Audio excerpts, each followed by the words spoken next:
Until the coronavirus is resolved, criminals take a break, okay?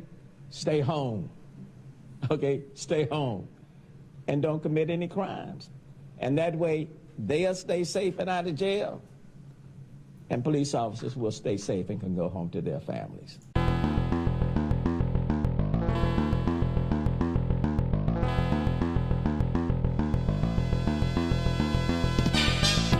You're listening to the Zetetic Newscast on the Zetetic.News Network with your hosts, Dave, and Xavier Diamant. Proceed by inquiry.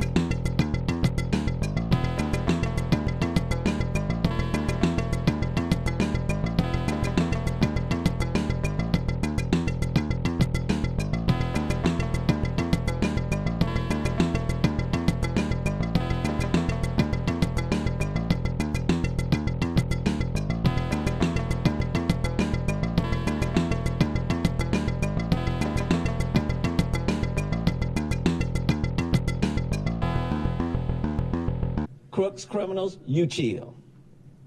Wait till the coronavirus is over, okay? That's the Houston mayor responding to the coronavirus, and this is Dave with Zetetic.News. I'm joined with Xavier Diamant, our co-host and a special guest, orthogonal reptilian. Sorry, this is playing. Thanks for joining us. This is I don't know, we're 7 or 8 episodes in. We've done a couple smaller content pieces over the Google Hangouts, virtual meetings, which are ubiquitous now in response to the coronavirus. But we actually got together in person. I'm here at the ZNN studio with these gentlemen. And man, it's been a few weeks since I've seen you guys. It's great to physically give you a hug and, resist in that regard. Want to do a few housekeeping updates before we jump into the broad swath of, incredible developments that have transpired since we last got together. First of all, you might notice on the Zetetic.News landing page a crypto ticker. This is something that we're going to continue to invest in, and specifically different types of integrations. I've been working on getting the site integrated with the basic attention token so that if you are using the Brave browser, you can give tips to Zetetic.News. And, we'll be looking into and researching other ways to leverage the basic attention token in the delivery of our content. Also, we have officially launched the Theta Live channel. So now we have a dedicated live streaming tab on the homepage. And right now the only channel is Theta.tv. And if you're interested in learning more about the Theta network, I did publish a video on YouTube talking about the prospects of the Theta protocol, which is an open source blockchain based video streaming and decentralized peer-to-peer data delivery technology that incentivizes viewers and streamers for their content. And really, you could have platforms adopting it who implement their own censorship, but it is truly a peer-to-peer system. So that to me is a big step forward in the battle for internet freedom. On that note, we're going to be talking a lot about the Cerveza virus, and I think everybody recognizes how the internet censorship is at full tilt. So we've talked about thematically breaking away from the centralized content delivery networks like YouTube and so on. Theta is now really hitting their stride. 2020 is a big year in their roadmap, and I just want to sort of make everyone aware that Zetetic.News is really an early pioneer in building content and investing in that network. So we're actually running what's called a Guardian node on the Theta network, and the Guardian node is one of 2 layers to their blockchain and their consensus method. And so we have a machine that'll, it's basically validating transactions on the Theta blockchain. So the more and more folks who join the network are sending and receiving coins, the Theta token and its subtoken T-Fuel, the more money there is to be made validating those transactions. And in addition to that, the machine is also going to be a dedicated streamer. So running a Guardian node and a dedicated stream on the Theta network, we are one of just 300 other Guardian nodes in the world right now. And then the higher level node is called a validator node, and big companies are going to be investing in those, and they already have, including Samsung. So I also want to mention they announced the release of the Theta Edge node, so anybody can go download this software and start sharing their bandwidth and earning the subtoken T-Fuel.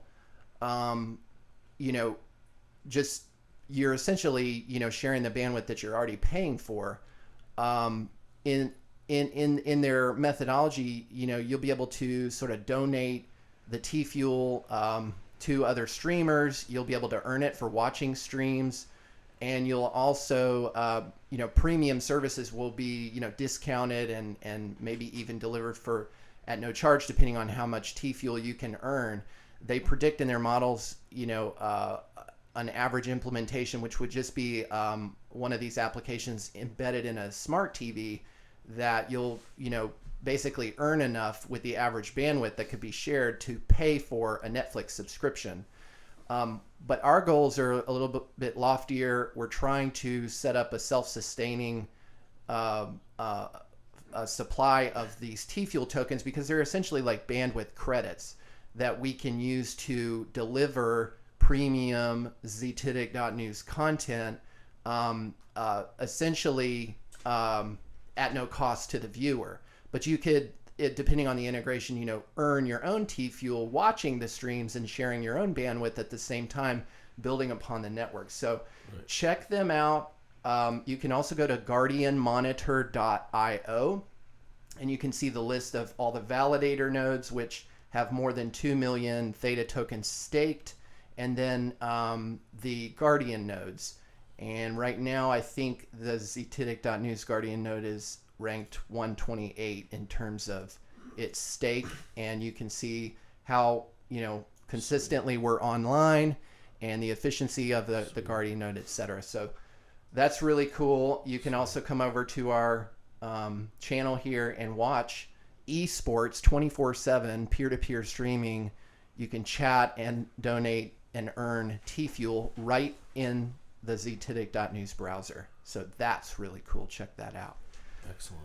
All right, moving on to the news. That's really all the housekeeping I had. I want to go back to the main page and highlight Xavier's excellent article, Flatten the Non-Existent Curve, Invisible Dead Enemy, Antisocial Distancing and Other Cryptic Masonic Messaging Signaling Massive Paradigm Shift Amidst Paper Tiger Scare Tactics to Enshrine the World Government Beast System.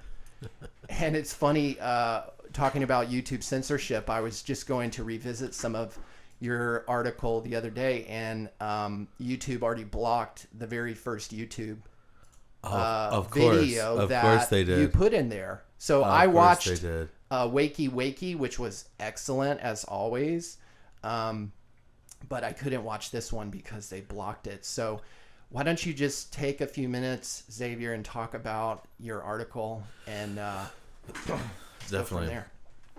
So I was just sort of inspired by the introduction of all of these very well-crafted phrases. All of them in my book are essentially lesser word magic, to put it bluntly, because you're talking about flattening the curve. Okay, so by curve they mean the the graph, essentially. They're showing you a chart once again.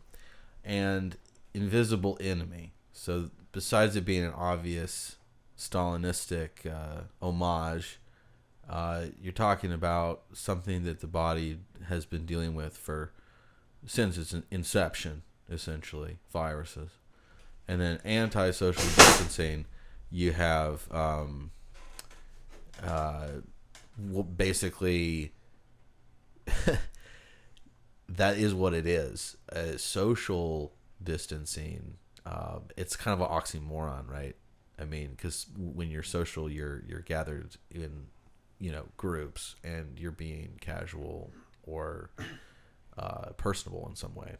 So what they have us doing now is this whole 6 feet apart thing, and that's really anti-social in its very nature. So this linguistic sort of doublespeak is really starting to pervade the entire mainstream narrative around this issue, and that's usually a sign that they're engaging in some sort of social engineering practice. And the more I looked into it, yeah, these terms are deliberately crafted to elicit a behavioral result. And I basically go over in the article various points of consideration related to what these terms essentially are designed to do and what they're designed to evoke in people's day-to-day comportment. Yeah, I was talking to my wife about, I work with some folk. I know some folk who are just trying to be really reasonable, and even in the corporate news, Fox News, they have been, playing their usual role as the controlled opposition, acting critical, but still adopting so much of what has happened. And, people talk about going back to normal. And, we've already adopted so much language like that. And that's the biggest thing to me is, regardless of to what degree they allow us to go back to work, so to speak, we're all still using these terms, social distancing. Like all of the sudden, everybody's an epidemiologist and has an opinion about, the proper distance. And if you don't, right. It's just like total insanity. Coincidentally, I think we are all nearly about 6 feet apart. Just by chance. That's true. However, it's simply because of the setup that we have. Right. Happens to be the microphones work better that way. If you can't hear me very well, it's because I'm wearing a mask. God. Oh, and about, so much of this has to do with speech, right? You talk about new words, new phrases, the linguistics, the cryptic subliminals. Right. How about the symbolism of having to wear a mask? Absolutely. And what they're doing with YouTube, they're masking everybody. They're shutting everybody up. And stay home. Don't go outside, don't come out, don't gather and protest. It's the scarlet letter shaming. Yep. Yeah, Steve Schul, the mayor of Durham, he literally said in an Indie Weekly article that you sent me that he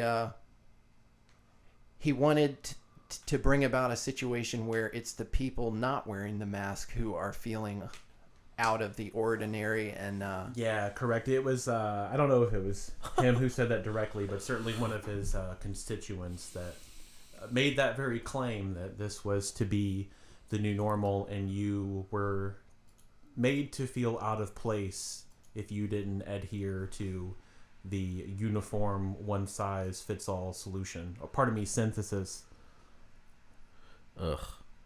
Well, I mean, at the end of the day, it's not only muzzling you, it makes it kind of hard to understand. When you're talking to people, you have to speak up and through the mask, and then also it's like a masquerade. Like, what are we really hiding? We're hiding the most expressive aspects of our face, right? The nose and the lips and the mouth and the cheeks. I mean, this is what gives us a sort of, free, independent, sort of out and about human form of dignity. And you take that away by saying, oh, well, you could be a carrier and you're actually there's something maybe wrong with everyone around everyone at any given point, and we all just need to be extra reticent, and that reticence has to translate into compassion. And even if people are ultimately evading one another and not actually being compassionate, that's a hidden form of love and consideration for your fellow man. And it's a very Orwellian way of hijacking human emotion and the desire for share. I did not see this. Yeah.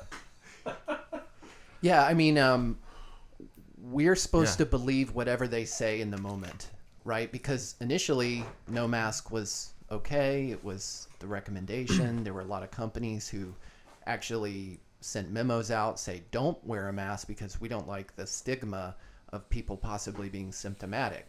Yes. But now, at least in some areas, yes, like the city of Durham, you have to wear your mask, and if you don't wear your mask, you get some judgy eyes. It was all conjecture, and it was just the talking points that were, spoon-fed of the soup du jour, recommendations per CDC or whatever agency about how we were going to behave that day and from the next day moving forward. Yeah, and people literally go on city Instagrams to find out how they should behave the next day. And then when the student intern quickly responds to an Instagram comment about whether they should go to the park or not, and they say no, they thank them. And it's like, if the mayor says to jump off a bridge, I feel like there's going to be some EMS calls. Yeah. That night.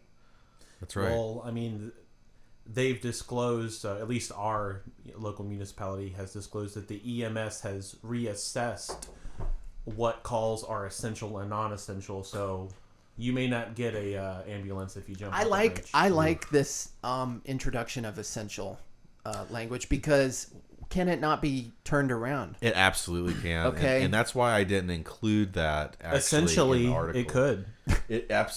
Precisely, because then we have to get into questions of what is essence. All right? What's the essence of freedom? What's the essence of man? What's the essence of a real economy? Well, look, what's the essence of healthcare? If the mayor is just a guy who can sign a piece of paper and then you move, I thought there were no titles of nobility. I want more than 6 feet. Yeah. So, hold on. I want more than 6 feet social distance. So if you're the Census Bureau or some petty tax collector or some little government minder, trying to, I don't know, give me a ticket, Right. stay away. Police officers, as long as I'm not, committing a crime, don't, stay out of. I need social distance from you guys, because you might have Cerveza virus, Right.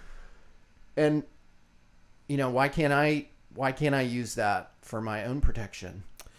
Well, that's the thing, is you see all these experts coming out in the presidential press conferences, and they're just within a couple feet of each other, and they're the high decree, and they don't have to wear masks.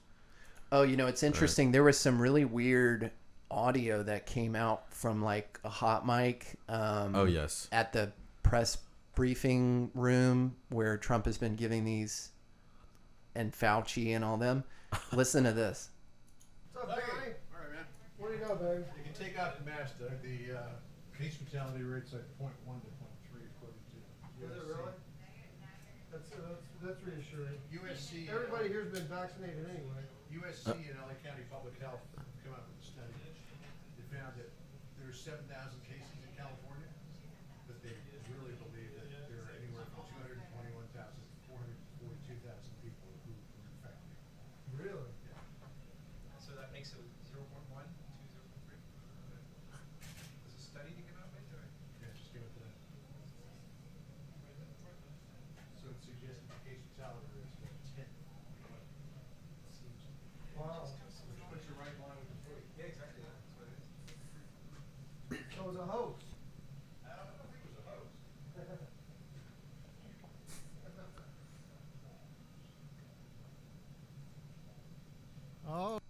All right, folks. Now, I know that was a little hard to hear, but few interesting things there. You know, they were talking about infection rates. One guy, John Roberts with CNN, wasn't wearing a mask. He walks by. Another guy is. They're going back and forth. I don't think it was John Roberts. John Roberts. I don't think it was John Roberts. I think it was the other guy said, we're all vaccinated anyways. Right. From For what? Right. And then they're basically agreeing, you know, even the official statistics, it's a hoax. And it's like, it was a hoax. Or maybe it wasn't a hoax as much as like a drill that went live in the same way. Beta test. Yeah. Like we talked about. A beta test, exactly. Beta test. Yeah, and that's another thing is, no, it's not going to go back to normal because... Look at what they've been able to do. The precedent that's been set, everybody now is accepting of just... Okay, they're holding us underwater like a beach ball, right? Right. And the longer that they hold us, the more desperate we'll be to gain some semblance of normalcy. It's the Overton window. They're going to move it so far next time. I mean, that's what... I mean, a lot of organic conversations have come about. Mm-hmm. You know, people are scratching their head, like you said, a paper tiger in the last few discussions. Mm-hmm. Wait a minute. If it really isn't as bad as they said it was going to be, are we going to do this again for flu? What happens in the fall? Right. You know, in the wintertime when people start getting sick again, you know, just naturally, you know, because that's what happens every year. I mean, you orthogonal, you have a, you know, sort of winter depression. I think a lot of people do. You know, there's this interesting thing we call daylight saving time, where and some people die.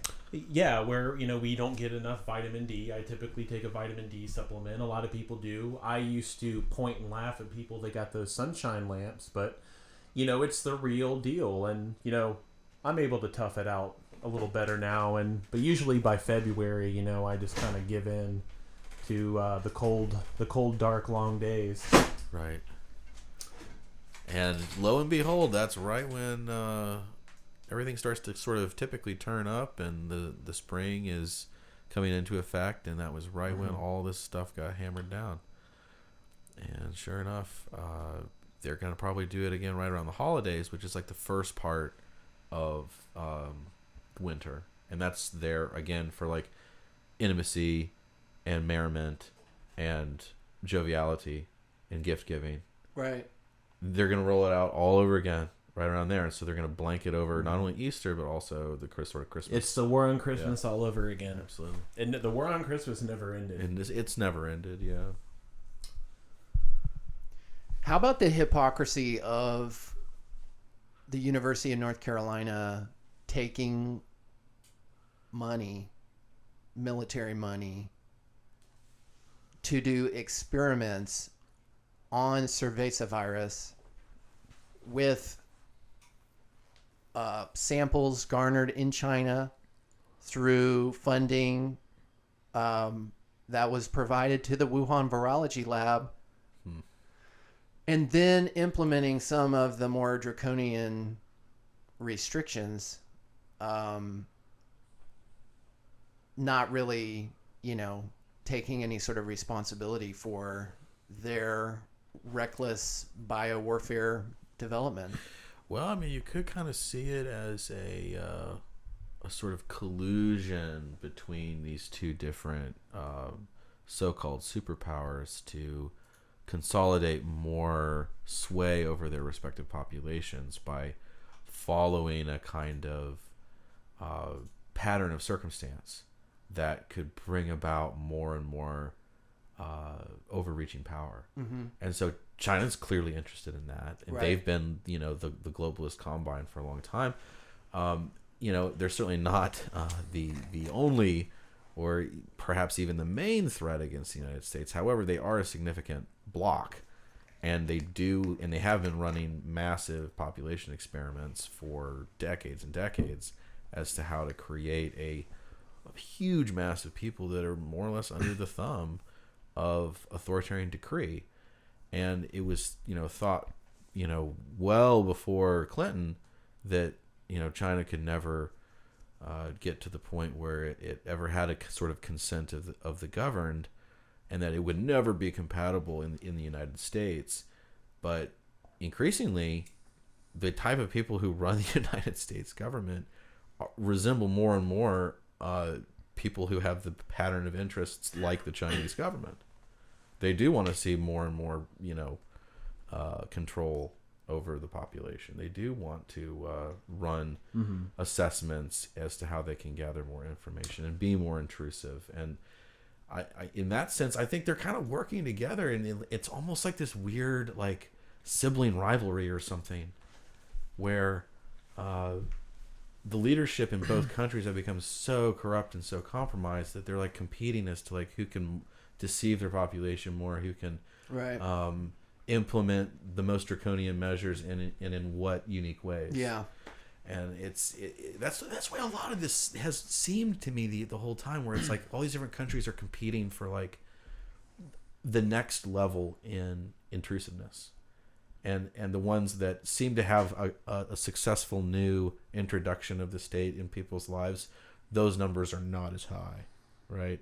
So you look at Korea, roadside testing in biosuits. I mean, imagine if that was rolled out all of the United States. Right. I mean, holy moly, that's a huge new intrusion. It's not unimaginable, though. Absolutely. At this point. Absolutely. Yeah. And then in Sweden, their numbers are low because they have an official shutdown, but they have these table-sized drones that go around and bark at people.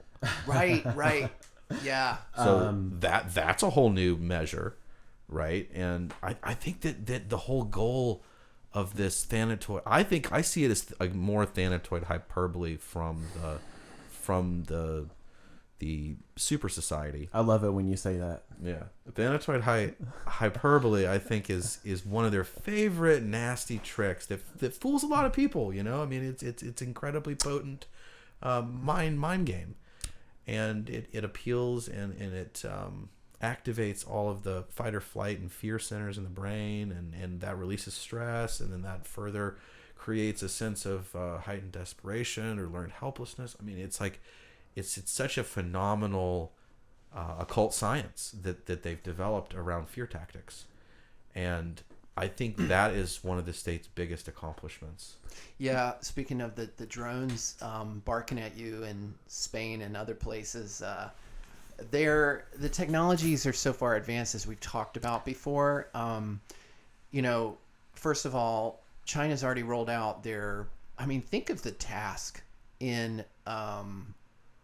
developing algorithms to analyze and compare the faces of billions of people, and keep a registry of that and try to even maintain accuracy. It is impressive that they would even be able to do that. They don't do it. It's not them.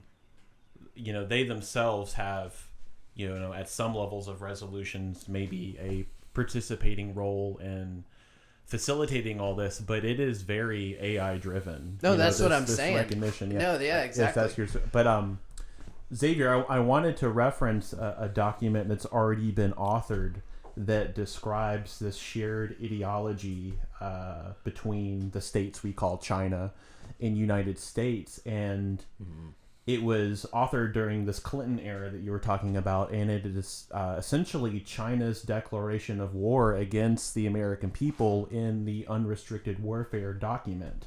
And I think that is very much what we're seeing. And in this declaration, it asserts that in a military conflict, China would not succeed, and therefore they are engaged or engaging in unrestricted warfare. That means that they are ignoring these proxies and the Geneva Convention and all these other silly wartime rules.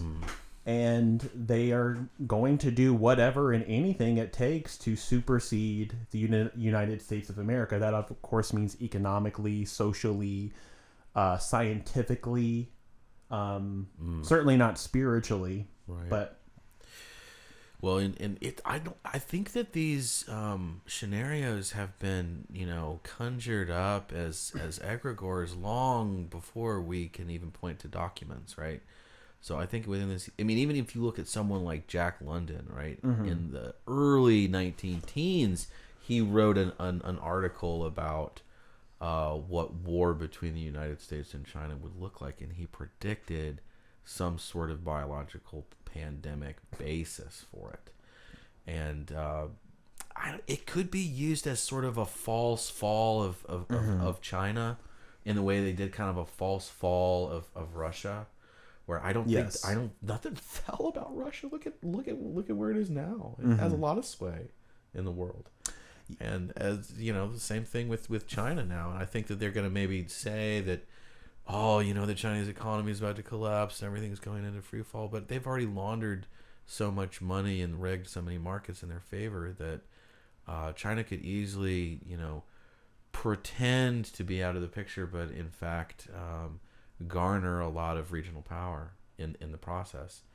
And in that sense, they're not so much an enemy of the United States as a supersedent, or a model that is to be imposed on other geographies in order for those geographies to conform to what the aims for the next chapter of the technotronic era is really all about. And that's what's so alarming is they are certainly the neo-feudal template for what is in store for the Western world. Definitely. Yeah, it's a window into that. You watch the if watch Game of Thrones, and they really tell you a lot in the fiction. The whole series is about kings and queens and princes fighting amongst each other, but they all end up going to the bankers. A lot of rape revenge. A lot of rape revenge and incest and stuff that's frankly real. Yeah, but they all go to the bankers. Yep. To fuel their wars. That's and right. All the civilians are caught up in the midst of that, and that's what's going on with China. Just the slave population on both sides. Yeah. We're pitted against each other. It's heinous. Yeah, it's really a sinister thing, and you're right. So you say it's the neo-feudal template. Yeah, that's because our Nazi scientists are working with their Nazi scientists, right? To not only jointly develop their own breakaway civilization, but right. We share technology. They implement it because they have more of a subjugated population, right? Despite the massive numbers, it wouldn't take a very high percentage for them to revolt and actually throw off the communist regime. But right. Likewise here, they're just so beaten down and caught up in the the debt slavery as we are. Yep.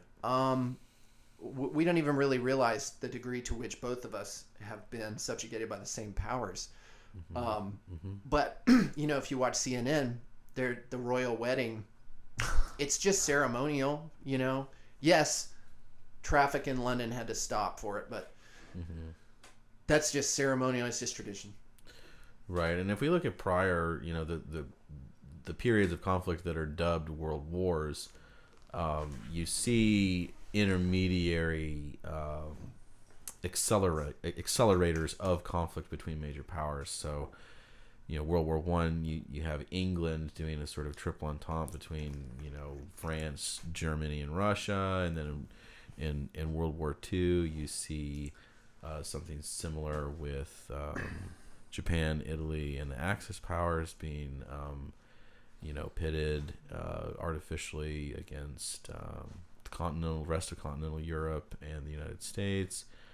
In this sort of what I think is a 30 years war that essentially started on 9/11, you basically have this next window where it's this entente, and some of these intermediary factions would be like Russia, Israel, Iran, South Africa, the whole sort of ANC bloc, and it's not so much resource wars as it is trade alliances. The whole India, Russia, China, Brazil. South Africa, Brazil, but Israel sort of acts as this pivot joint between all these different powers in a way, because the tech transfer that's happened there in the past 20 years is phenomenal. I mean, it's unreal. I think the percentage of investment is up something crazy, like 25,000% in 20 years. So I mean, it's definitely an active sort of fulcrum in a way amidst all these world powers. So it's definitely important to keep that in check, especially if you look at all of the connections with Epstein and the long-standing Mossad and right. Black Cube. Absolutely, all of that. I mean, it's pretty phenomenal how intertwined and incestuous these world power blocks really are, and that's what's incredibly dire. It is important to understand that all these intermediary powers that we just reference are all seemingly animated by the petrodollar, which we can shift to here when we start touching upon the utter financial calamity, Just look money what's magic, Babylonian. Babylonian, How quickly things change. How quickly things debt change. jubilees, debt jubilation is taking place. Yeah, so this is the big debate, right? Is what is going to happen to the financial system? Is it positive? Is it negative? Obviously, it's already negative for some people. But can the Federal Reserve kick the can down the road? No. Will they succeed in a global cashless, implanted credit chip? Unbelievable. But that's really what's being attempted here. I mean, it's so in your face, like you said in our past discussions. Yeah. They're taking the gloves off. Yeah. They've been setting this up for a long time. I think they've had to pull the trigger early. I think they're having to roll this out sooner than they would have liked. I think they wanted to. They were already behind schedule. To reference Inconvenient Truth, the Al Gore, 2000 or 2001 environmental film classic. They wanted to keep the frog in the pot a little bit longer, while they started to turn up the heat. But they have certainly taken the gloves off. Yeah. Who would imagine in January that between 50 and 80% of people who at least were surveyed agree with Trump banning legal immigration and sending $1,200 checks and in some cases multi-million-dollar business loans at the flick of a pen. Before we even getting into oil crashing 200% a couple of weeks ago, it's important, and we can't understate this, that capital markets were effectively ended last month when the Fed and the Treasury seemingly merged in this alphabet soup repo payment protection mix-up. Right. They have effectively merged, and the checkbook is wide open, and they intervened and bought junk bonds on Wall Street, ending this idea that we would be thrifty and resilient and prudent investors, and you would be rewarded by these virtues, it's completely gone.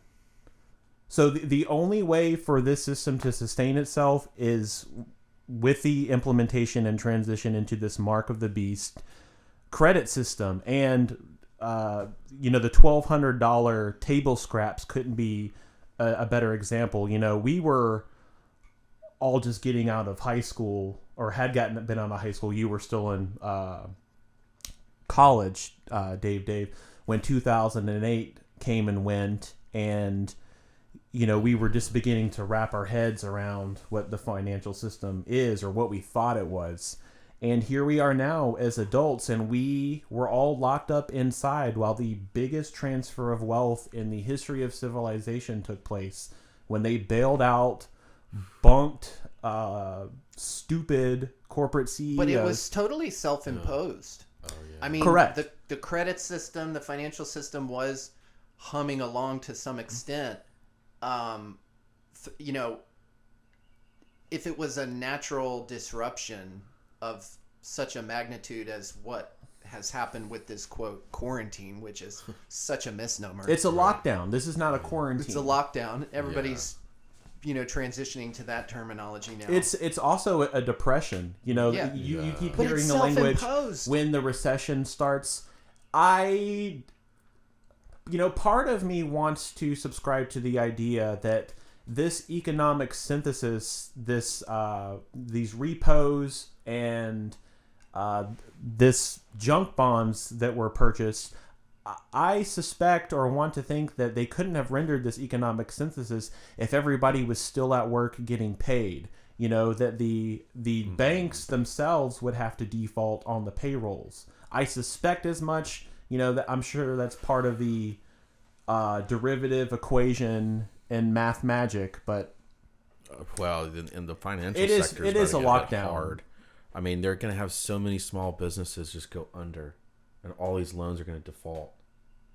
30% of auto loans defaulted last month. Oh yeah, and people are just shuffling their cards, and they have less in the deck every single time they shuffle, going from month to month, because they are unemployed. I myself have been unemployed by Governor Cooper, but yeah, and it's all, I think that it's just the auspice of setting this precedent with some kind of, it seems like a false flag pretext ultimately, because just like what that guy was saying in the video, you even look at these big cities, and the mortality rate is just, this is with the padded statistics. It's not what it, what they're claiming it. That was made evident in that video we watched with after the Fox News hot mic. Right. And it's that exact phenomena that would lend one to think that it was all a hoax. However, I do think that the other guy is also correct in saying, I don't think it was just a hoax. Right. I think this is a drill that essentially went live because they've had it in their back pocket for years. Event 201. There's all these conferences that have. What about that intergovernmental memo that was called Lockstep? Lockstep. Lockstep. That's the one.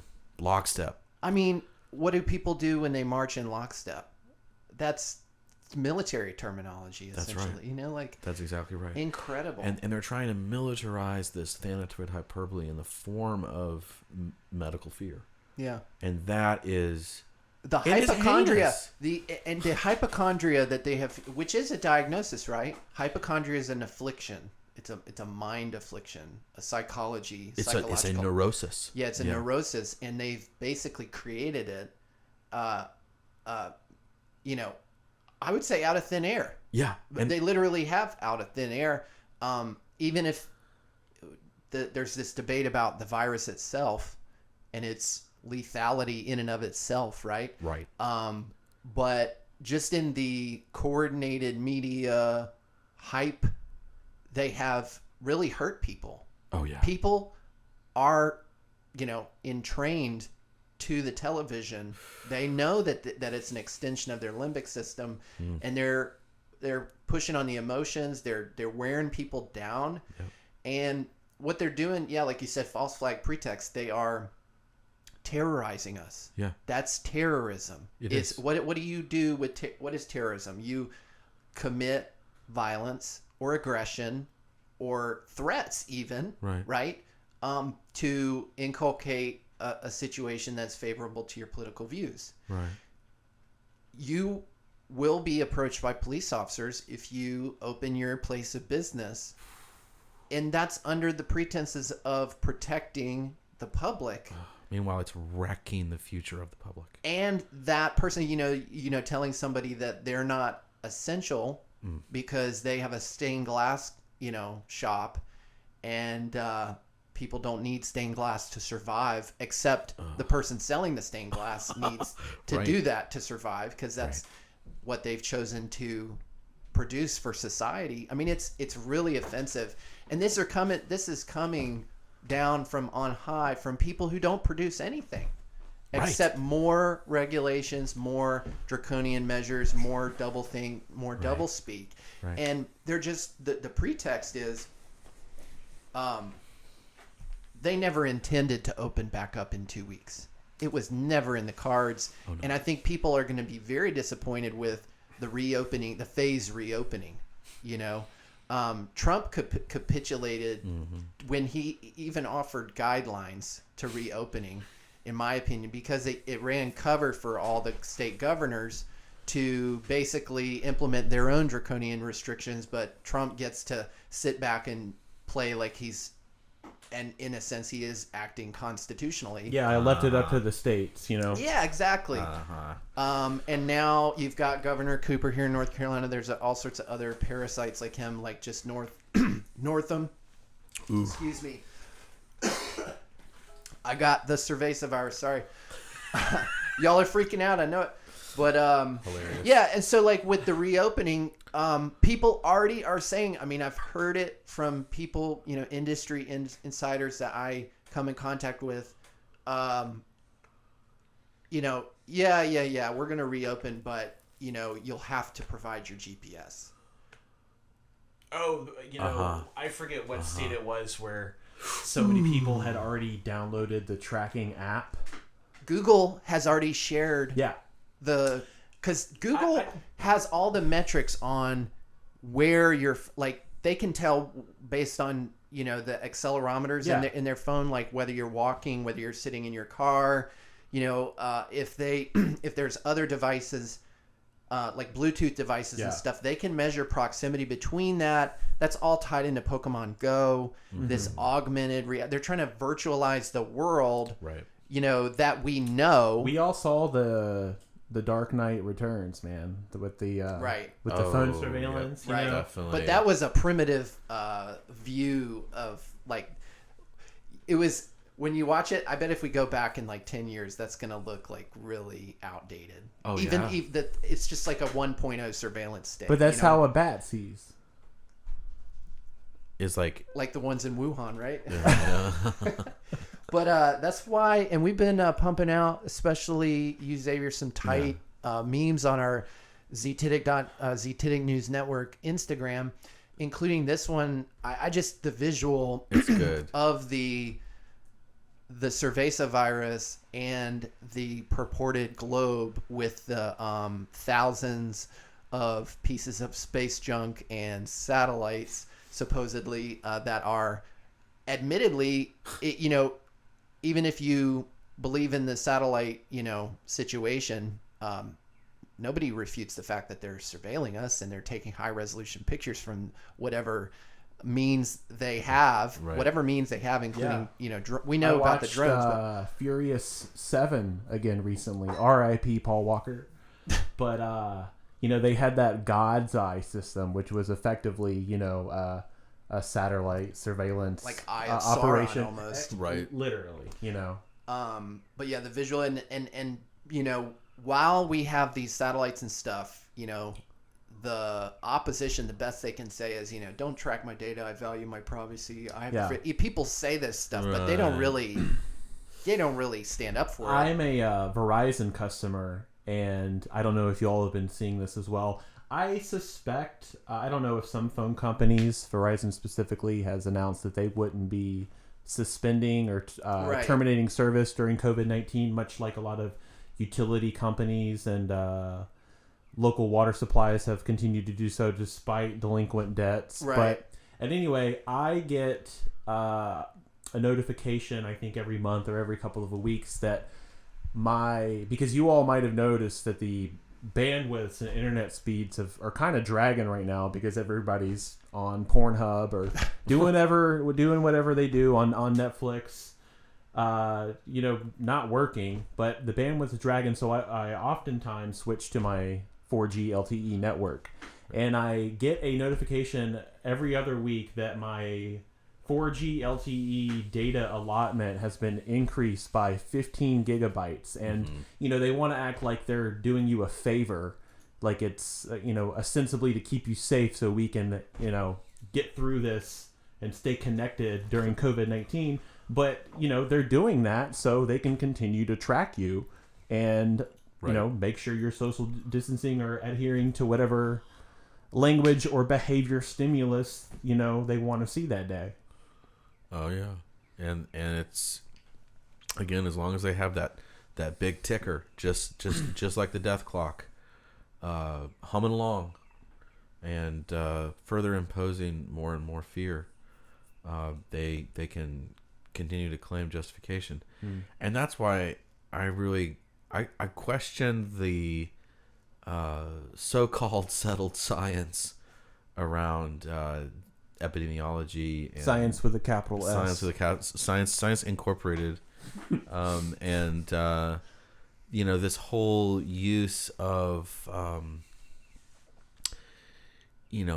extreme scales to control human imagination about reality. They use the macrocosm and the microcosm as above, so below type occult mysticism. And they enshrine it in this really complex, authoritative technical jargon. This is more dooms casting. Yeah, it is. It is. And the virus, it's also, I love this one. Is that Warren Buffett? Yeah. For best listeners only, what's on screen?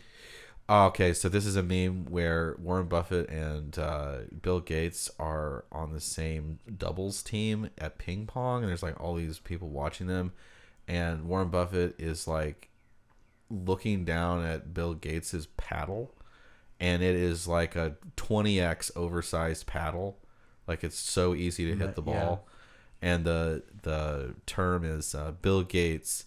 Racketeering never felt so easy. That's because he just bought all the media. Right. And well, he conveniently steps down from the Microsoft board in February to save the world. Oh, yes. Yeah.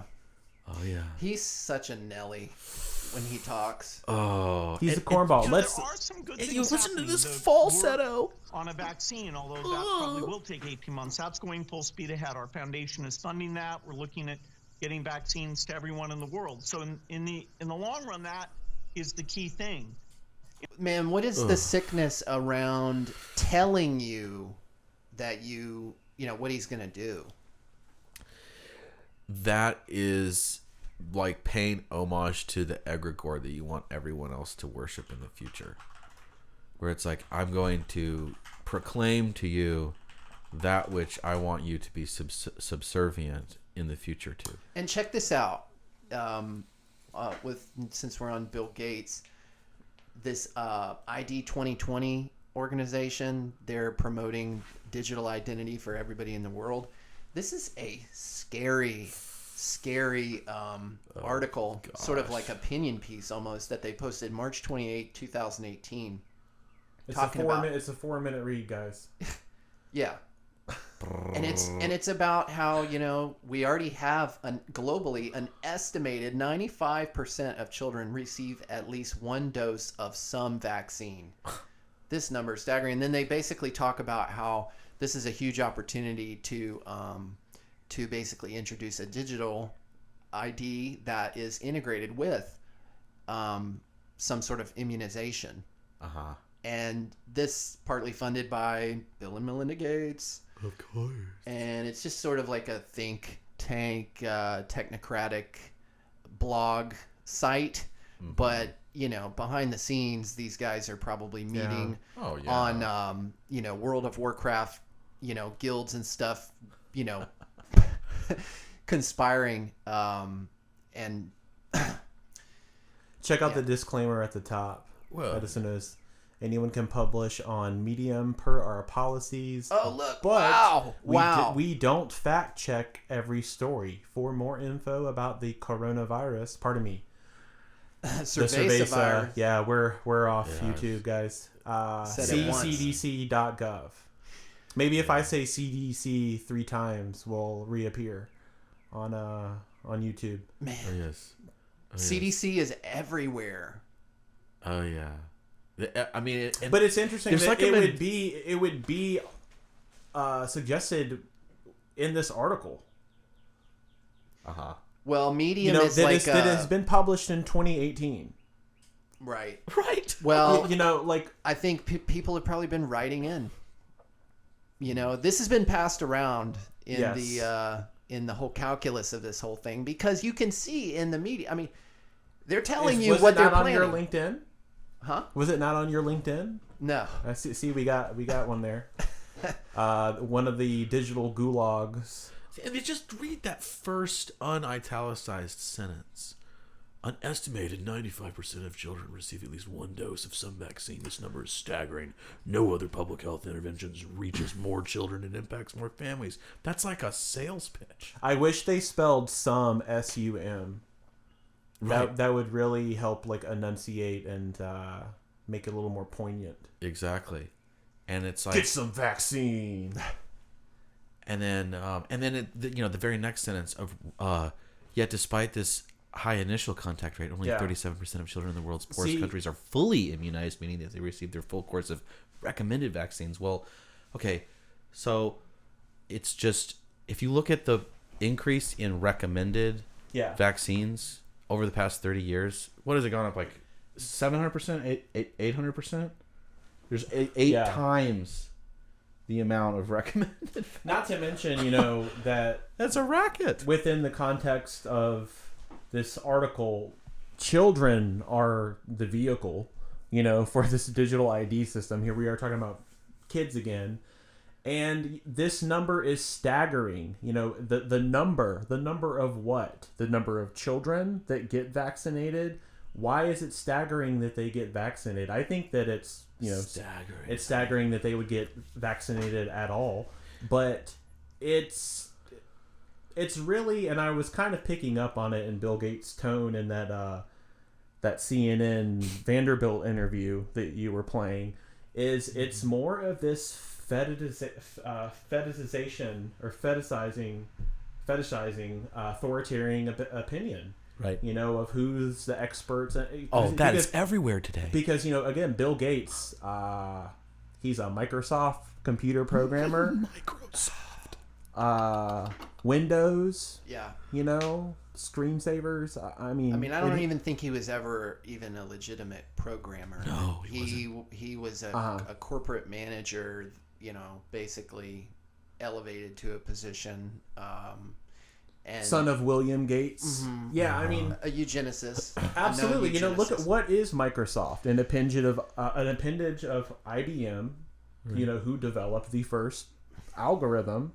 You know, the Hollerith. Right. And we all know what that was used for. Mm-hmm.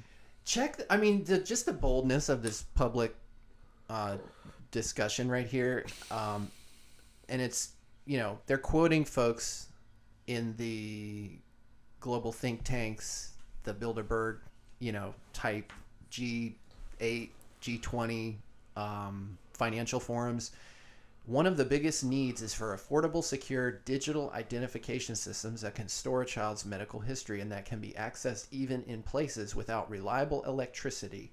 That might seem a tall order, but it is both achievable and necessary. So, why is it necessary to them? They don't even really cite the benefit to us. So again, it sounds nice. It's also asserted sounds compassionate that they would sooner provide these people with a digital identification before electricity. You know that they, even if they don't have electricity, it's like, well, why don't we give it to them? Right. So like, why are you so Right. concerned with their medical history before solving one of the primary things that could improve their state of, health? Absolutely. Yeah, they're is infrastructure such as electricity. They can. And these are provide people with the means. refrigeration. These are the people with the means. Instead of funding, a digital identification mechanism for the entire world, why don't you just, maybe build water purification systems in those areas for which the health you seem, claim to be so concerned with. But the fact that this is all in juxtaposition with immunization. Immunization poses a huge opportunity to scale digital identity. Boom, there's that sales pitch again. That is fucking crazy. It's right in your face. It really is. Anyways. I mean, just sickening. It is, and it's using a it's similar to the notion of upselling, like, oh, well, you've only gotten one dose of this, but if you want to join the population of the future, you're going to have this tag to make sure you've got all of these other ones. It seems to be this kind of power of suggestion that you're behind the times, or you're not sort of keeping up with the Joneses unless you've been pricked a whole bunch. Right. Well, I think for the smart grid, the smart cities, the smart phones, the smart tracking, the smart the 5G, that's all tied together, right? Because how do they, it's like sometimes engineers can be just so practical and pragmatic that they don't see what they're building.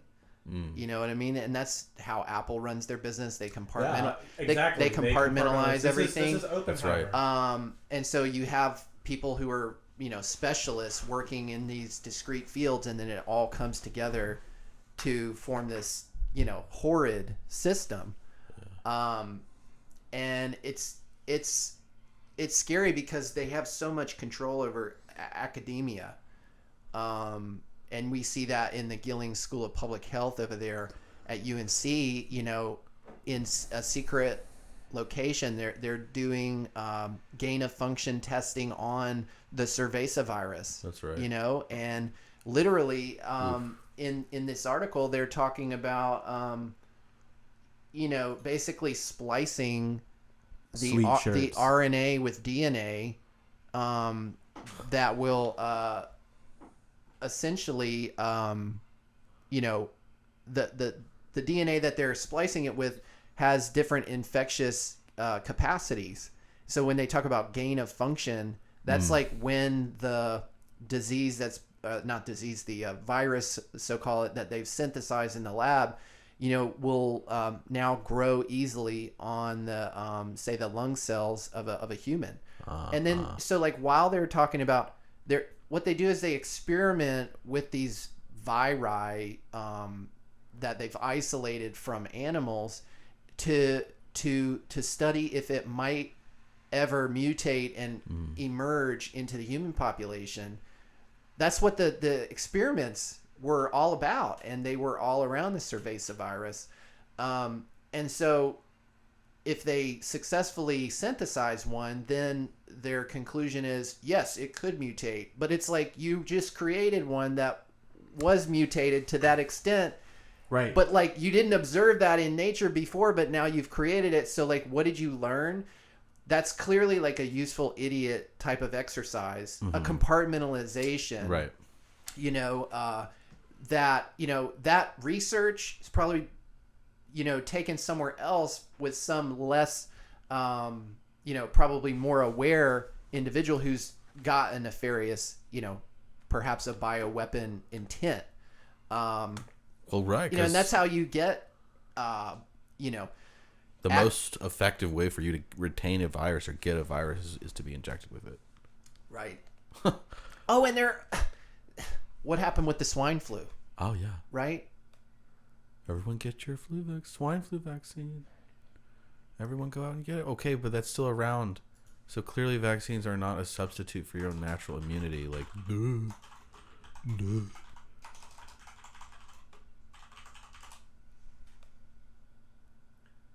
Oh yeah, and then they've been doing this for decades. It goes all back to 76. What did they give you, Guillain-Barré? Yeah. To get the swine flu vaccine? Yeah, paralysis.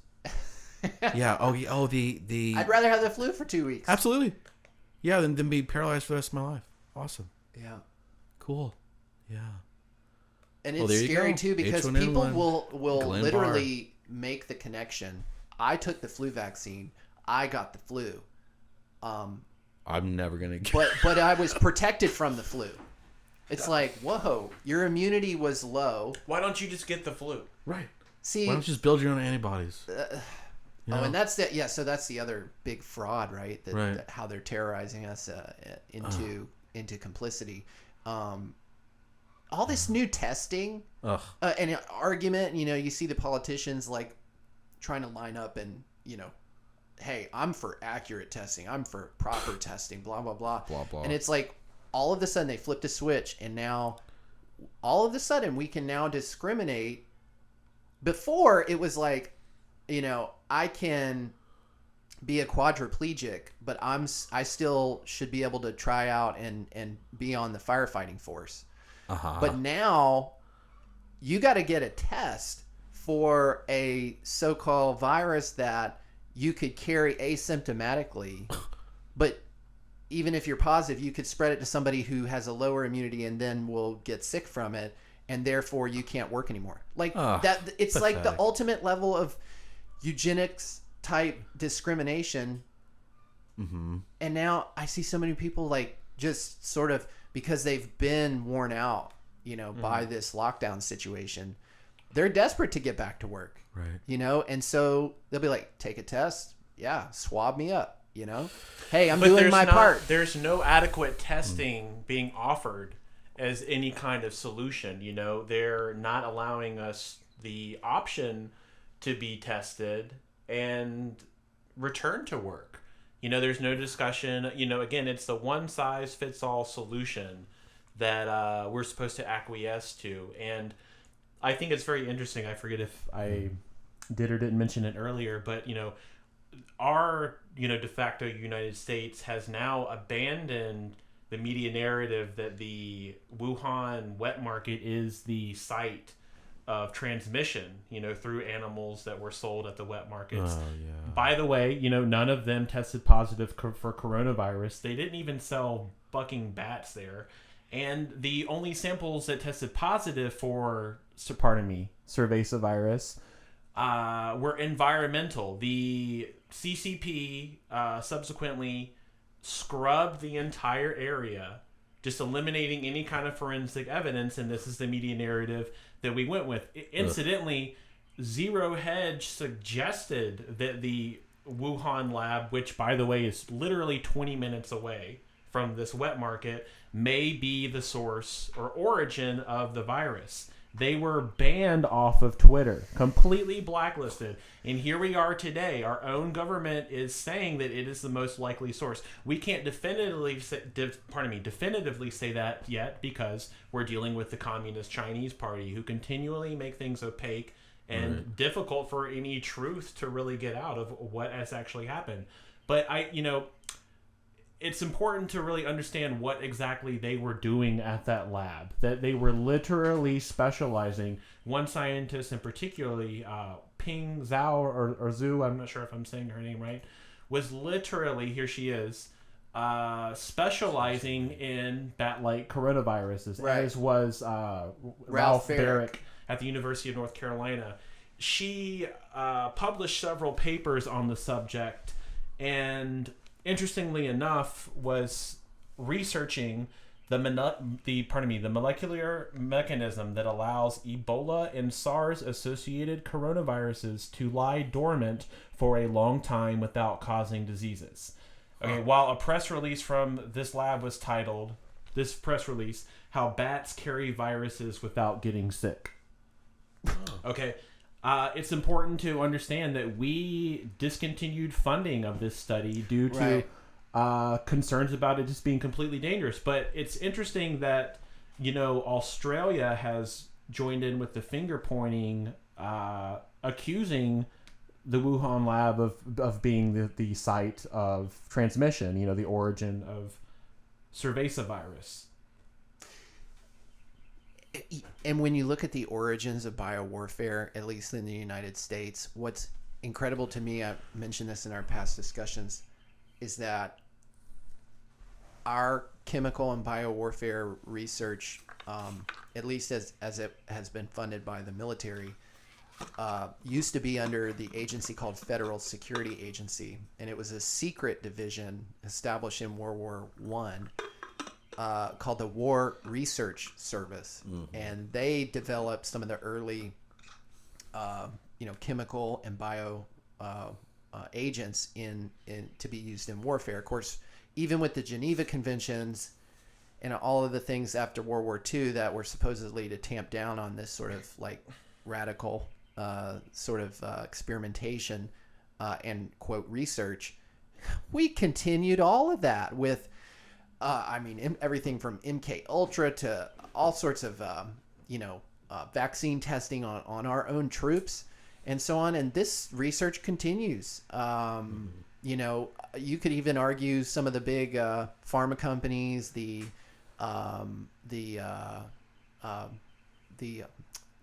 what's the word? It's the Monsantos, the Syngentas, not geoengineering, the genetically modified GMOs, organ GMOs companies who are, essentially taking this military money and, fueling. And, if the goal was to just kill us all, there must be something preventing that from occurring because, it's something more sinister because they don't want to just kill us. No. Otherwise, I think they could probably do that. It's sort of, again, it goes back to like Hansel and Gretel. They have this weird mythology where they want to lure in, the population that they see as, children that they want to eventually eat. And there's a sort of, because it's Grimm's fairy tale, there's always some sort of reversal of fortune of the bad, of the villain. And we can sort of hope that becomes the case here because in the fairy tale, they figure out that the witch is trying to put them in the oven. Right. And they're like, oh, wait. And then the witch goes in the oven to show them where they need to sit.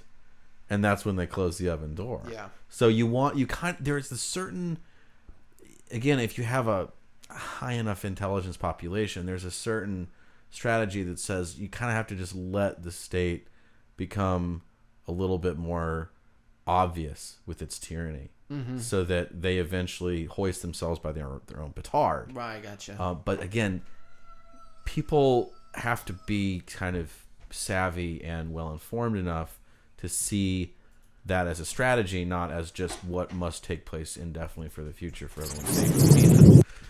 Right. So like when they see articles saying that God. our astronauts are going to, moon bases could be built using astronaut urine. Don Petit. Urine. Don Petit goes space station. These are the challenges of going back to the moon by 2024. So again, they always push these dates out.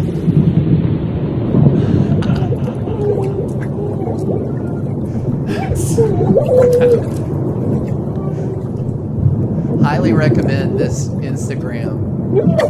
Hilarious. Don Petit in space. Check that out. Really funny. Really funny stuff.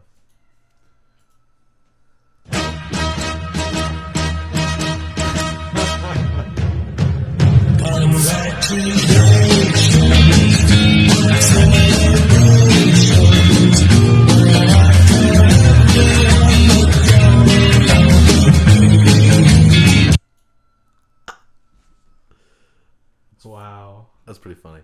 Don Petit. Don Petit's one of our best and brightest astronauts for you listeners out there. You should tune into our YouTube channel so you can see these memes if you're only listening.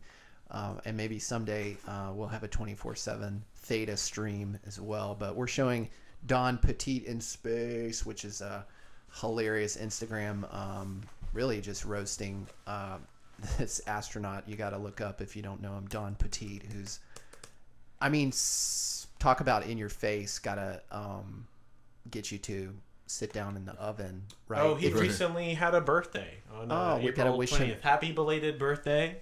Don, we love you. Don.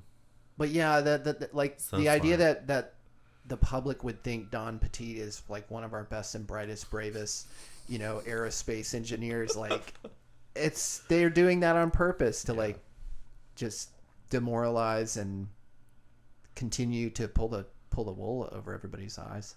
Oh yeah, there's so many of these figureheads that are literally just shining examples of the idiocracy that has been imposed on everyone, and people kind of just go along with it a little bit. Oh yeah, and there's this one. This one is like in your face, and of course they use the ridiculously protracted, highly speculative evolutionist timelines. I mean, 90 million. These we can't even really forensically detect things a couple thousand years old. But hey, 90 million is ridiculous. In some of our earlier episodes, we talked a lot about the plane 8, and the artificial scarcity of land. Yes. That we seem to be deluded by. And what better way? I mean, they've got nobody's traveling now. Everybody's locked down in their house. So we're not going to be able to explore these unexplored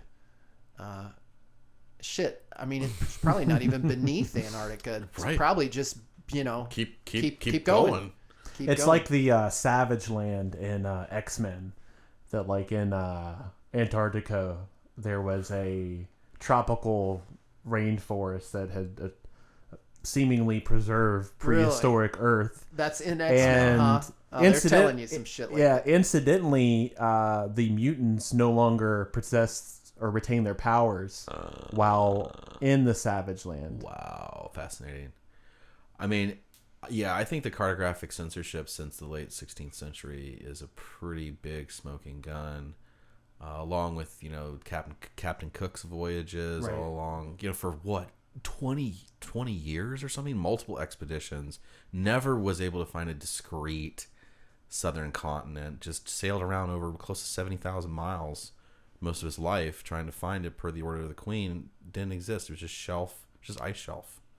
So who knows? I mean, that the explanation for that is, he just went off course and his maps weren't very good and he kept, circuiting around the same stretch of but I don't buy that. He was looking for Neverland. Dave, we've had the discussion, regarding this artificial scarcity of land and resources on Earth. But you made the point that we have effectively been quarantined for a long time as a civilization, historically, spiritually, technologically. Again, while we're all quietly locked up, the Navy corroborated that UFO footage that private company had previously disclosed. And, they gave the disclaimer that, we have made sure that this doesn't leak any sensitive information, blah, blah, blah. But yes, this is a real UFO that the Navy did identify and record. So let's check this out. While that ad is playing and they propagandize us with medical heroship and worship. I saw Tim Pool and Joe Rogan's bald heads talking about they went deep on UFO, and it's like Joe had his TV show, right. His conspiracy theory TV show, and his producers put a bunch of asshats in front of him, which have since then forever formed his opinion, which he repeats about UFOs, that a lot of people in the UFO community are batshit crazy, and then that's like sort of the end of the subject. with him. But he did make an Instagram post about this and made a point, like, in all this Cerveza virus, like, news noise, the Pentagon came out and admitted this, and nobody gives a shit. And it's like 20, even 15 years ago, if you even talked about this, which this was leaked. This video was leaked before, and I've seen this video before. Yeah. But then they just confirmed that it was real footage, which is barely even a disclosure. It's, you know, for anybody who's into this, they already knew that it was real. So, like, what is this just like a little, you know, crumb for the UFO followers? It's a honeypot. A honeypot. Okay, well, let's at least check out the footage. Yeah. Roll that beautiful beam footage.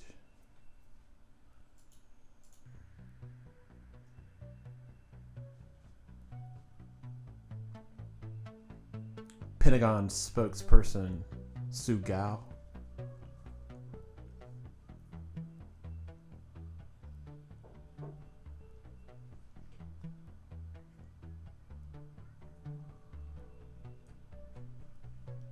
There's a whole fleet of them. Look on the ASA. My gosh. They're all going against the wind. The wind's 120 knots from the west. The whole thing, dude. Closed doors. They do say, I mean, I've seen and I've read and I've heard. and There's an alien right there. A brief meeting on it, but people are saying they're seeing. Look at that little. UFOs. Do I Who's? believe it? Not particularly. Do you think you'd know if there were evidence of extraterrestrials? Well, I think our great pilots would know. And some of them really see things that are a little bit different than in the past. So we're going to see. Huh. Interesting. So regarding this, you know, whole honeypot, I can't emphasize enough, and it's important for people to understand that this is not, you know, a UFO. This is not an alien. You know, this is not some being that has evolved into some kind of 5-dimensional understanding and come to our shithole planet. This is suppressed, hidden technology. And I want to mention the Disclosure Project that we all watched in 2001 by Stephen Greer, where it was, if you all don't know or are not familiar with it, I encourage you to check it out. It is a 2001 meetup that I believe took place in March. We all know what happened later that year in September. But it was a international meetup made up of government officials, not limited to military, Air Force, administration from all over the world. And we're talking about professionals with 40, 50-year careers jeopardizing their retirement and their pension, saying that under oath that this is what they saw.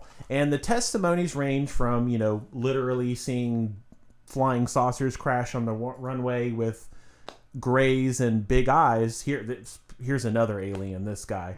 If he is not an alien, he's definitely had sex with an alien. This guy right here. But anyway, so under oath, they swore. And so it was a range from, you know, I literally saw oval heads and eyes to someone testifying that they have radar data that they saw a unidentified flying object at Mach 5 or 8 Yeah, so make a 90-degree turn.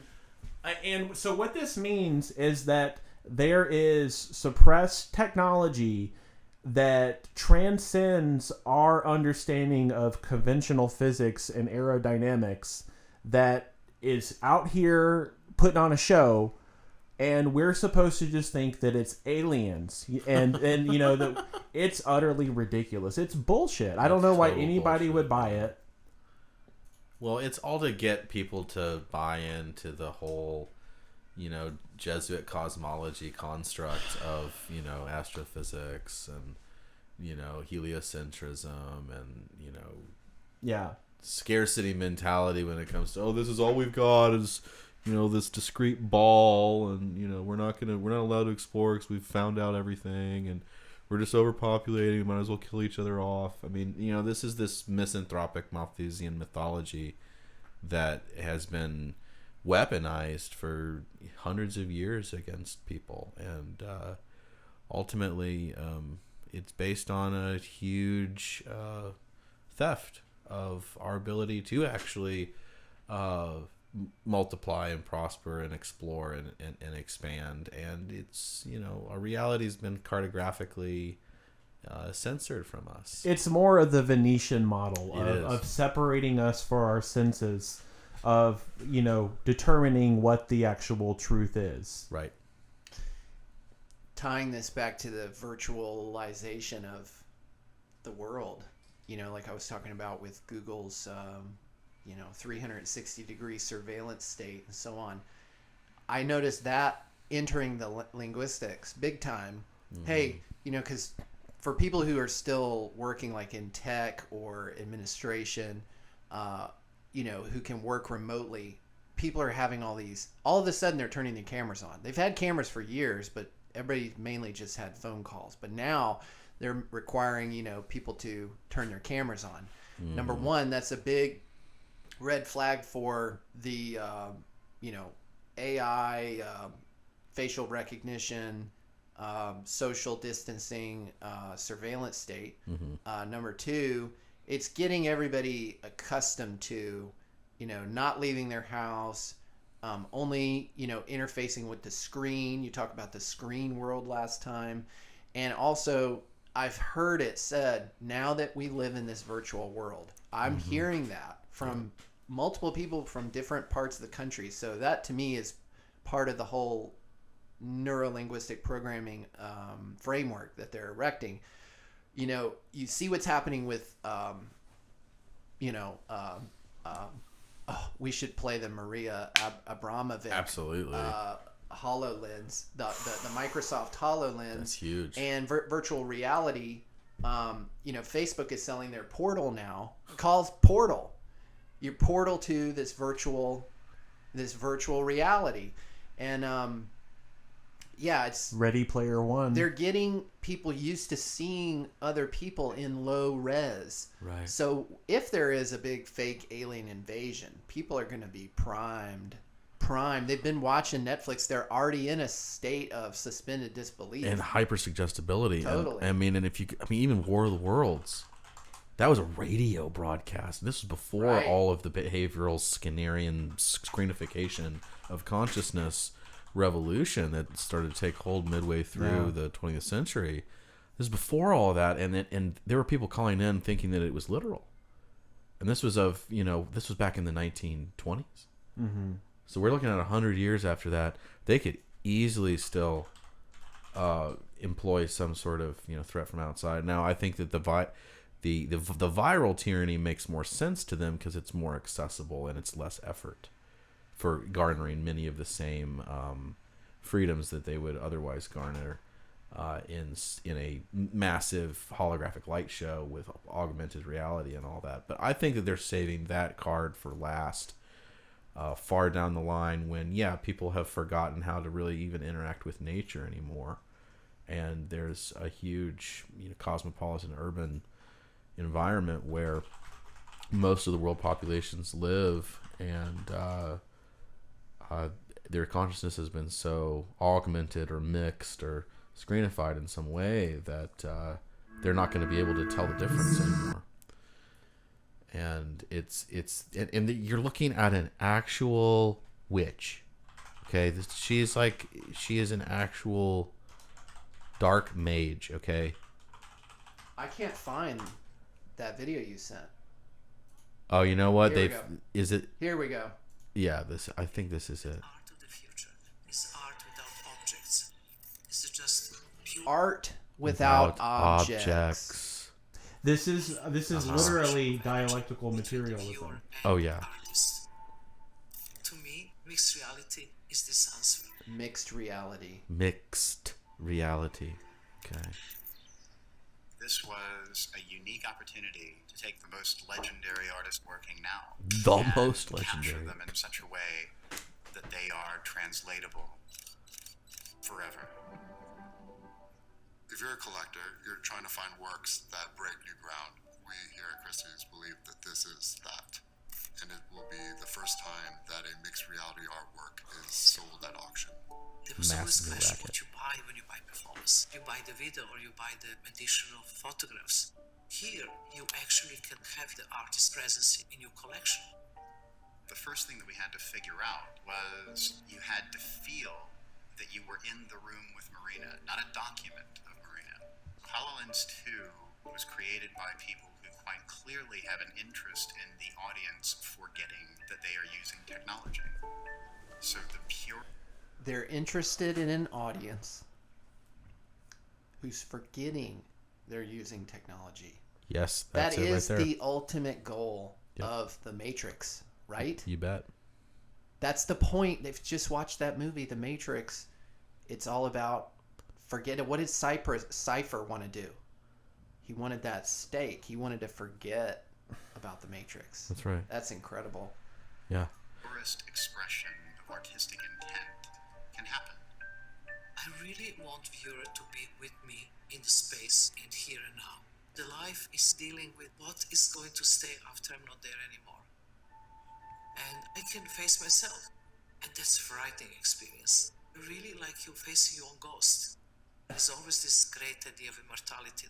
Once you die, the work will never die because the work of art can continue. In performance, the piece is only in the memory of the audience and nowhere else. We're seeing the first R2-D2s, you know, like from Star Wars, virtualizing the soul, so to speak. Right. And what a great Cerveza virus, what a great pretext to roll it all out. You know what I mean? Now we have presidential debates where nobody attends. Right. Let's just hologram Joe Biden in. I thought it was great that and Jennifer Wally as well. Jennifer, I almost said Garner. Jennifer Lawrence herself suggested that we stay at home and cast our ballots from the mailbox. You know, the star. That's how you fight for freedom, the right? The star of Hunger Games, a literal film about a citizenry plunged into serfdom, so separated from their political system. I mean, it's uncanny. With a psychopathic oligarch getting them to kill each other over district competitions with access to resources. Unbelievable. Well, it's going to be interesting. You know, of course the reason that they have the Hunger Games is for continual punishment for the failed rebellion. Correct? And so because of that, they have to have the tribute where all the members from the districts who are elected have to go have the battle royale, which is a much better film, by the way. If you all haven't seen it, it's a Japanese film I think came out in the late 90s called Battle Royale, where it's the same concept but with middle school children. Oh my gosh. Lord. It's great, but anyway, you know, pertaining to what we just saw about the VR there, which is interesting to me because, you know, this is obviously like profoundly postmodern. And here you have this artist who wants to seemingly leave legacy or part legacy, which I find not congruent or, you know, somewhat antithetical to a lot of postmodern themes of leaving this legacy of individual impact. So it's very interesting. Well, what it's doing is it's hyper materializing people's understanding of life through the visual apparatus, and it's a visual hypostatization. The cathode ray is the mind's eye. It's the right. Gutenberg galaxy. They hate that they haven't quite been able to figure out how to project their reality fully right onto your psyche. That's right. And that you have like a private, unique destiny that is beholden to your own consciousness framework. And they want that too. They're still manufacturing remotes with power buttons. Right. That's a problem right. to them, right? Right. They want you to forget that it's technology that can just be put in the closet, you know? That's right. I don't think this lens is going to do it. but it's like a 1.0 effort. Absolutely. Which they will do iteratively, and eventually the cybernetics that they have in the laboratories. I'm sure some soldiers somewhere are wearing, something a lot closer to something that you would forget that you have on, an implant or something. Yeah, very Black Mirror, like the Roaches episode. Well, and it's like, who better to rep the digitization and simulation of life in this manner than a black magic spirit cooking witch? I mean, it's externalization of the method, like right in your Am face. I understanding this? Am I making this connection correctly? This is the spirit cooking. Yes. From the Podesta emails. From the Podesta emails. I knew she looked familiar. Oof. This is funded by Bill Gates's company, Microsoft. So this is a way of, and honestly, if you're gonna ask me, it looks like transgender Rasputin, dude. I mean, she looks like an MTF tranny to me.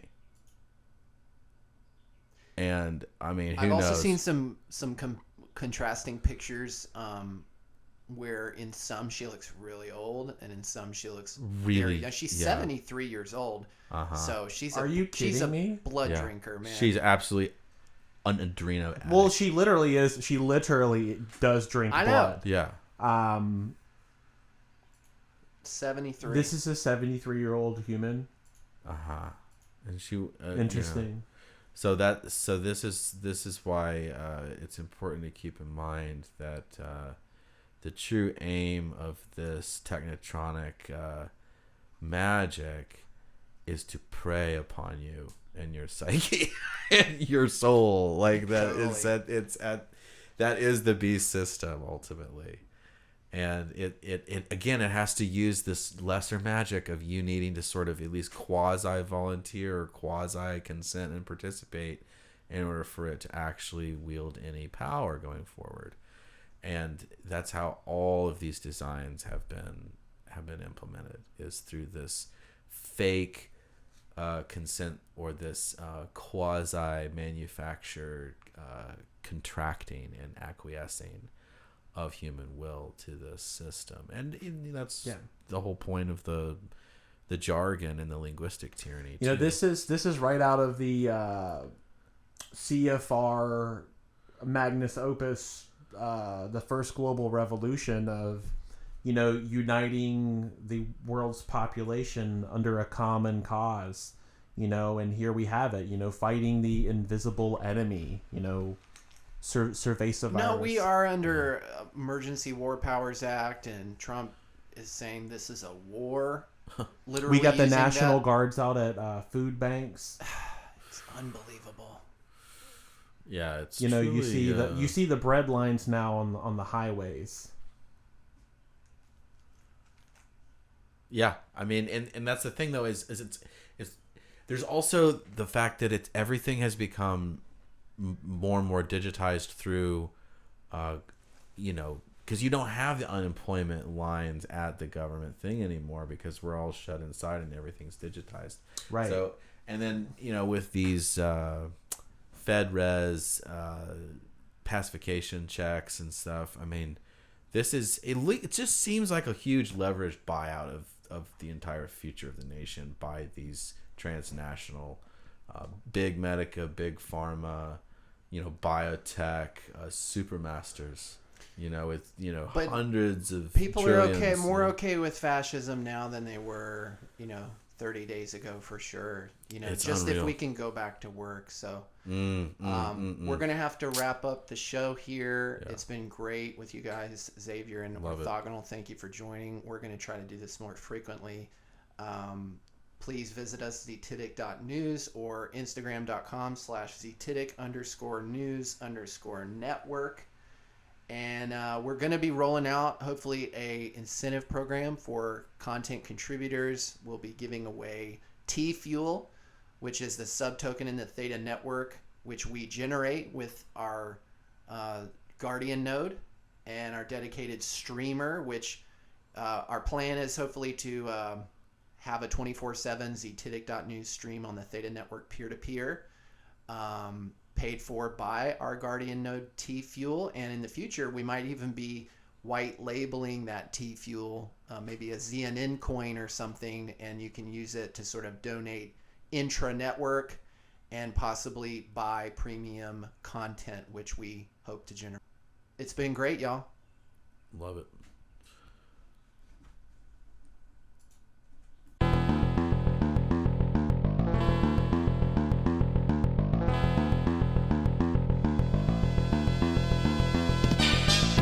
You're listening to the Zetetic Newscast on the Zetetic News Network with your hosts, Dave, and Xavier Diamant. Proceed by inquiry.